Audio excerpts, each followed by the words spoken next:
Hello, everyone. This is Yetta Myrick, the Act Early Ambassador to the District of Columbia.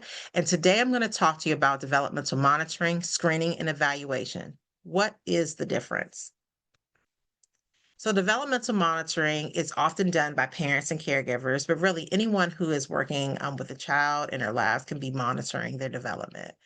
Um, what happens when during developmental monitoring, you're looking at developmental milestones. You're monitoring development, looking at the developmental milestones, and looking at how a child is playing, how they are, acting, looking at all the things that a child is doing, and seeing if they are linking up to those milestones at that particular age. When from birth to 5 years. Why? To help you to celebrate your child's development. Um, Also, it gives you a way to talk about your child's progress with doctors and child care providers, helps you to learn what to expect and identify any concerns early if there are any. And how you can use the free CDC's Learn the Signs, Act Early materials. And we have plenty of other videos to come that will go through all of the CDC's Learn the Signs, Act Early materials for you to learn more.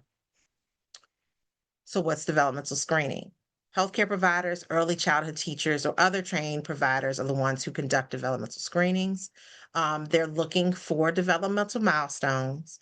Um, they're going to do screenings at specific times. Where monitoring is happening on a consistent basis, ongoing basis, developmental screenings often happen at specific time within specific time frames.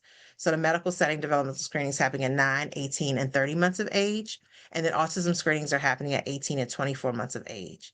And so, why do we do developmental screening? To find out if the child needs help with development, because it is not always obvious to doctors, childcare providers, or parents.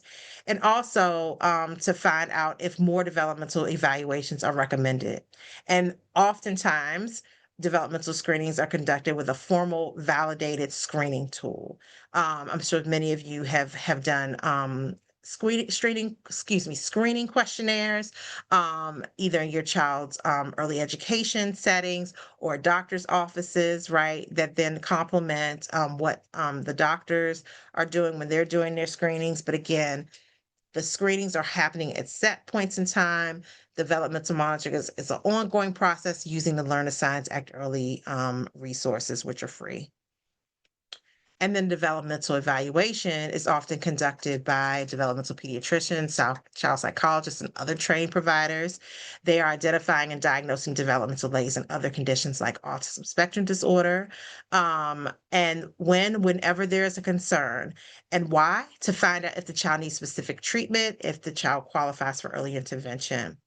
And they are conducting these evaluations in a number of ways with detailed examination, with formal assessment, tools, observations, and surveys from parents and other caregivers, and often in combination, depending on the level of concern.